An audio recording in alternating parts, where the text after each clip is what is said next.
Ok, số đây bông ôn ở này là trong bản đại sản công YouTube của đôi chỉ ưu tiên robot POSKH của đôi chỉ bông ôn mấy đại tiếp tại châu mở trong channel bao nhóm. Trong ngày nay nhóm miền tip sầm rạp bông ôn thì đó cứ chỉ ở với để YouTuber dân thật đấng chiều sẽ cứ bông ôn mấy hay bông ôn để chết từ tua ban từ monetize làm vậy rốc lôi cho mùi năng bản đại sản công YouTube. Chẳng topic bao nhóm cứ dân dạy tẹt tông cho mùi năng mùi cầm ho rồi có cầm ho của mùi giang nứng đại dương ở ban tiếp trong account Gmail bao dương rồi có YouTube channel bao dương ở ban trăm trứហើយsẽ ta sóc cứ dương bắt account đại dương ở đang luôn tại mà đồ chẳng nhôm năng raise up của đôi chia lực láng nơi vào mùi trong luật nứng tha ta miền cái class tìm mũi tẹt tông cho mùi năng can login á bông ôn ở này chẳng và hai chị nhôm kết hai bông ôn ở này và cọt chỉ dấu chẳng riêng login bao dương cứ tẹt tông cho mùi device nhé việc tha device ba tha lấy công tơ bao dương mùi chẳng công tơ bao dương mùi miền device mùi miền IP address của công tơ năng mùi ấy tới bông ôn ở nàyហើយយើងមានទូរស័ព្ទអញ្ចឹងយើងប្រើ account Gmail របស់យើងដែលកំពុងតែរៀនរលួយជាមួយបណ្ដាញសង្គម YouTube ហ្នឹងយើង log in នៅក្នុងទូរស័ព្ទរបស់យើងមួយដែរហ្នឹងក៏ហៅ device មួយដែរអញ្ចឹងឧទាហរណ៍អ្នកនរគ្នាមាន Gmail account មួយយើងមាន device ពីរអីណាអញ្ចឹងតាក់ទងជាមួយនឹងការ log in device នេះបើសិនជាយើង log in មើលទៅវាអត់សូវស្រួលក៏ Google វា send message នៅក្នុង Gmail account របស់យើងដែរក្នុងលក្ខខណ្ឌមួយ Google ដែលព្រួយបារម្ភខ្លាចមាននរណាម្នាក់ចូលមកយក account របស់យើងហើយ login ជាការសំណូមពរឬក៏ជាការ suggestion ទៅកាន់បងប្អូនទាំងគ្នាកុំព្យាយាមប្រើ device ច្រើនពេកហើយបើសិនជាយើងប្រើ device ច្រើនពេលដែលយើង login ហើយយើង log out មកវិញមកណាហើយមួយទៀតដែលអ្នកទាំងអស់គ្នាភាគច្រើនអត់ដឹងហើយបងប្អូនមួយចំនួនទៀតដែលគាត់ដឹងជាពិសេសគឺបងប្អូនដែលរៀននៅក្នុងផ្នែក IT តែម្ដងគឺយើងត្រូវប្រើ login ជាមួយនឹងguest បើថាយើង login ជា guest នៅពេលដែលយើងចេញមកវិញគឺវា automatic log out យើងតែម្ដងអញ្ចឹងទោះបីជាអ្នកក្រោយចូលទៅទៀតក៏អត់មានអ្នកណាអាច login នៅ account Gmail របស់យើងដែរតិចទៀតនៅក្នុងចំណុច6ហ្នឹងក៏មានអាហ្នឹងដែរចាំខ្ញុំបកស្រាយឲ្យណាអញ្ចឹងរឿង login device ច្រើនក៏អាចមានផលប៉ះពាល់ដល់ Gmail យើងកាលណាដែលមានផលប៉ះពាល់ដល់ Gmail យើងក៏អាចវាមានផលប៉ះពាល់ដល់ channel YouTube របស់យើងដែរណាចំណុចទី2គឺតាក់ទងជាមួយនឹងបងប្អូនដែលយើងបង្កើត account Gmail ហើយយើងបង្កើតនៅ YouTube channel ហើយប៉ុន្តែគាត់អត់បានរៀបចំនៅកន្លែងGmail បានហើយកន្លែងផ្ទះរបស់ Gmail គឺជា account របស់យើងចូល manage នៅក្នុង account Gmail របស់យើងគឺតាក់ទងជាមួយនឹងការដាក់ recover Gmail បែរតែម៉េចគឺដាក់ Gmail អ្នកដទៃទៀតឬក៏យើងមាន account Gmail ពីរយើងអាចដាក់ account Gmail ដទៃទៀតដែលយើងដឹងដែលយើងបង្កើតហ្នឹងដើម្បីការពារនៅពេលដែលយើងបាត់បង់ណាឬក៏យើងភ្លេច password របស់ Gmail ហ្នឹងគឺវានឹង send លេខកូដឬក៏លេខសម្ងាត់អីទៅកាន់ Gmail ដទៃទៀតដែលយើងបានដាក់កន្លែង recover Gmail ហ្នឹងណាបងប្អូនទាំងគ្នាក៏ដូចជាលេខទូរស័ព្ទដែរកាលណាដែលយើងបង្កើត account Gmail គឺយើងត្រូវដាក់លេខទូរស័ព្ទអញ្ចឹងនៅពេលដែលបាត់គឺវានឹង send automatic នៅ digital 6ខ្ទង់លេខ6ខ្ទង់មកឲ្យយើងតែម្ដងនៅពេលដែលយើងភ្លេច password អញ្ចឹងវា send មកយើងអាច register ឬក៏អាច change password បានណាអញ្ចឹងចំណុចទី2ចប់ហើយយើងចូលដល់ចំណុចទី3គឺតាក់ទងជាមួយនឹង step 2ណាចំណុចទី3 step 2បាទជាជំហានទី2ដែលយើងត្រូវរៀបចំ account Gmail របស់យើងនឹងឲ្យមានរបៀបរៀបរយរៀបចំយ៉ាងម៉េចហើយ step 2នឹងមានលក្ខណៈបែបណាហើយសូមផ្ញើវីដេអូនេះទៅដល់បងចៃយ៉ាផង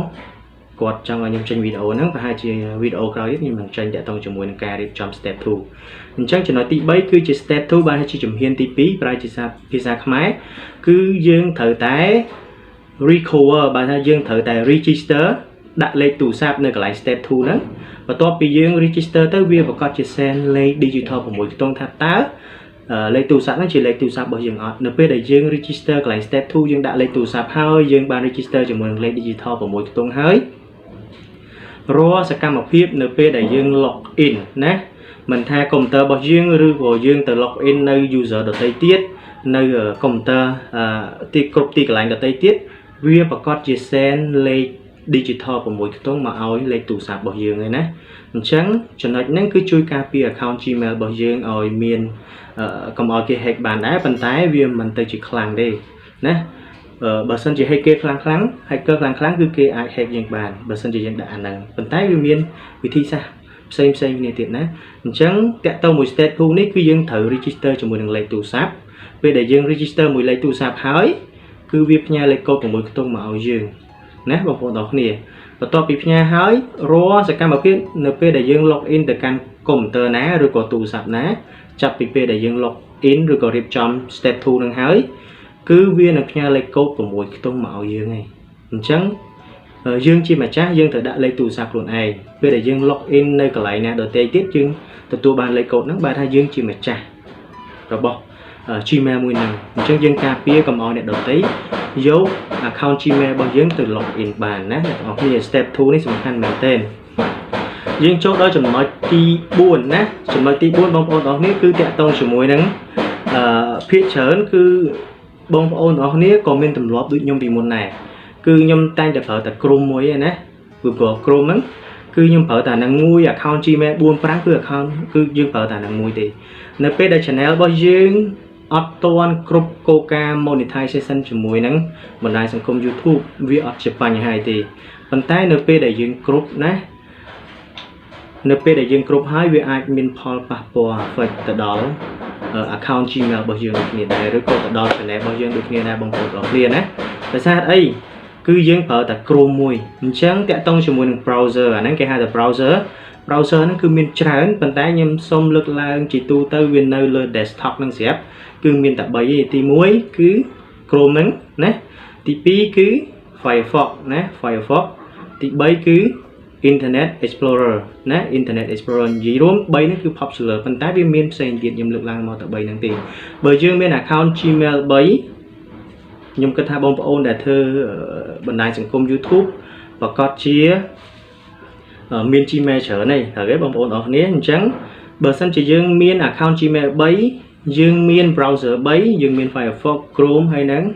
Internet Explorer អញ្ចឹងយើង login មួយទៅណា login មួយទៅដើម្បីគេគឺដើម្បីបែងចែកវាកុំឲ្យយើងចូលទៅតែChromeតែមួយណាការពារខ្លាចមានផលប៉ះពាល់នៅពេលដែលយើងទទួលបាន monetization ជាមួយនឹងបណ្ដាញសង្គម YouTube ណាបងប្អូនអរគ្នាហើយចំណុចទី5តាក់ទងជាមួយចំណុចទី5គឺតាក់ទងជាមួយនឹងការ log in ណាភាគច្រើនគឺជាទម្លាប់របស់យើងដែរខ្ញុំក៏មានទម្លាប់ហ្នឹងដែរប៉ុន្តែឥឡូវខ្ញុំកែប្រែគឺភាគច្រើនគឺយើង log in ព្រោះថាឥឡូវយើងទៅដើរលេងឬក៏យើងទៅផ្ទះទៅអីយើងមានកុំព្យូទ័ររបស់មិត្តភ័ក្តិបងប្អូននេះគឺយើង log in Gmail របស់យើងហើយយើងអត់ log out មកវិញដល់ខ្លួនឯងទេអញ្ចឹងអាទិន្នន័យដែលយើងបាន log in ហ្នឹងនៅពេលដែលគេ log in ម្ដងទៀតគឺវាជាប់ automatic នៅពេលដែលយើងអត់ទាន់ដាក់ step 2 ហ្នឹងណាអញ្ចឹងគេអាចយក account Gmail របស់យើងបានឬក៏យើងទៅលេងអ៊ីនធឺណិតនៅកន្លែង24ម៉ោង1ម៉ោង2000 1000លេង game លេងអីយើង register ជាមួយនឹង Gmail របស់យើងប៉ុន្តែយើង log in ហើយយើងអាចបាន log out មកវិញទេអញ្ចឹង account Gmail របស់យើងគឺគេទទួលបាន automatic តែម្ដងបើសិនជាយើងអត់ទាន់ដាក់ step 2 ទេណាបើសិនជាយើង log in ទៅហើយយើងអាចបាន log out មកវិញណាបងប្អូនអរគ្នាអញ្ចឹងសង្ឃឹមថាយល់យើងត្រូវ log in ហើយ log out មកវិញបងប្អូនអរគ្នាហើយជាការ suggestion របស់ខ្ញុំអ្វីដែលខ្ញុំនិយាយមុនហ្នឹងគឺតាក់ទងជាមួយនឹង login យើងមិនបាច់ login នៅក្នុងបែរថាយើងមិនបាច់ login ផ្ទាល់តែម្ដងជាមួយនឹង account Gmail ទេយើងមានរបៀបមួយទៀតគឺ login ផ្ទាល់ជាមួយនឹង account Gmail ប៉ុន្តែនៅពេលដែលយើងខ្វែង browser ហ្នឹងទៅគឺវា automatic log out ចេញតែខ្លួនឯងគឺជាទូទៅនៅខាងស្ដាំដៃបងប្អូនខាងស្ដាំដៃនៃ Chrome ខ្ញុំ recommend ខាងស្ដាំដៃនៃ Chrome គឺយើងតែងតែមានគេថា sign in as a guest បើថាយើង log in ដូចភ្ញៀវអញ្ចឹងកន្លែងពាក្យថា guest ហ្នឹងពេលដែលយើង log in ទៅវា load interface មកអត់ដូច account Google Chrome ទូទៅទេវា log in មកបើថាវាសផ្ទាំងសនៅពេលដែលយើងវាយ Gmail យើង log in ទៅយើងចូល YouTube យើងចង់កែអីកែ account Gmail របស់យើងបានអញ្ចឹងនៅពេលដែលយើងចាក់ចេញមកវិញយើងមិនបាច់ log out យើងគ្រាន់តែខ្វែងគឺវា automatic ចេញមកតែម្ដងអត់ជាប់ព័ត៌មានរបស់យើងដែលយើងបាន log in ទេ អូខេអញ្ចឹងយើងចាប់ចំណុចទី5យើងចូលដល់ចំណុចទី6ណាចំណុចទី6គឺសំខាន់ដូចគ្នាដែរបើសិនជាបងប្អូនអត់មាន Internet Explorer ឬក៏អត់មាន Firefox ទេខ្ញុំគិតថាវាងាយស្រួល install ទេយើងអាចធ្វើបានវិធីមួយទៀតដើម្បីការពារកុំឲ្យយើងនៅសុកស្រាប់តែបាត់ account Gmail របស់យើងនៅសុកស្រាប់តែបាត់ account YouTube channel របស់យើងគឺនៅក្នុង Chrome គឺមានឲ្យ add user ណាបងប្អូនអរគ្នាយើងអាចប្រើ Chrome មួយបានប៉ុន្តែយើង add user ជាទូទៅគឺយើងអត់ដឹងទេប៉ុន្តែបងប្អូនមួយចំនួនក៏គាត់ដឹងអញ្ចឹងអានេះជាការចែកម្លែករបស់ខ្ញុំទេគឺយើងត្រូវតែ add user ណា add user ឥឡូវយើងមាន account Gmail ណា account Gmail 5 account Gmail មួយឈ្មោះ ABCDE អញ្ចឹងទៅអញ្ចឹងយើងត្រូវ add user account Gmail ផ្សេងៗគ្នាហ្នឹងaccount នេះ A ណា user A user B user C user D អញ្ចឹង Chrome មួយហ្នឹងគឺយើងមាន account Gmail ផ្សេងៗគ្នាហើយរូបភាពនៃ profile Gmail ហ្នឹងគឺផ្សេងគ្នាអញ្ចឹងនៅពេលដែលយើងចូលទៅគឺអត់នៅក្នុង Chrome តែមួយទេនៅក្នុង Chrome តែមួយប៉ុន្តែវាបែងចែកជា user អញ្ចឹងវាជួយការពារយើងកុំឲ្យមានបញ្ហាតាក់ទងជាមួយនឹងនៅសុកបាត់ channel នៅសុកបាត់ account YouTube នៅសុកបាត់ account Gmail របស់យើងបងប្អូនទាំងគ្នាអូខេអញ្ចឹងការចែកម្លែករបស់ខ្ញុំ6ចំណុចហ្នឹងគឺខ្ញុំចប់ដំណឹងហើយជាចុងក្រោយខ្ញុំសូមបញ្ជាក់ខ្ញុំមិនមែនជាអ្នកជំនាញខាងបណ្ដាញសង្គម YouTube ទេហើយក៏មិនមែនអ្នកជំនាញខាង Gmail ដែរនេះគ្រាន់តែជាបទពិសោធន៍ហើយខ្ញុំគ្រាន់តែចង់ចែកម្លែកទៅកាន់បងប្អូនអរគ្នាដោយសារភាគច្រើនគឺចំណុចដែលខ្ញុំនិយាយទាំងម៉ានហ្នឹងប្រហែលជាបងប្អូនឬក៏បងយើងដែលទើបតែចាប់ផ្ដើមថ្មីហ្នឹងគឺគាត់អត់ទាន់ដឹងហ្នឹងគ្រាន់តែជាការចែកម្លែកទេសម្រាប់បងប្អូនដែលគាត់ចេះហើយគាត់អាចចុច skip វីដេអូនេះបានហើយជាចុងក្រោយអរគុណច្រើនសម្រាប់ចំណាយពេលវេលាក្នុងការមើលនៅវីដេអូរបស់ Channel POSKH ជួបគ្នាវីដេអូក្រោយតាក់ទងជាមួយនឹងរបៀបដែលយើងដាក់record Gmail ហើយនឹងលេខទូរស័ព្ទហើយនឹងរបៀបដាក់ជំហានទី2បាទជា step 2ត្រូវតែដាក់លេខទូរស័ព្ទដើម្បី register ទៅនៅពេលដែលយើង log in ទៅ user ដទៃទៀតទៅ device ដទៃទៀតវា send លេខកូដ6ខ្ទង់មកឲ្យយើងដើម្បីការពារកុំឲ្យមានជនអាក្រក់ណាគាត់ hack account Gmail របស់យើងអូខេជួបគ្នាវីដេអូបន្តទៀតណា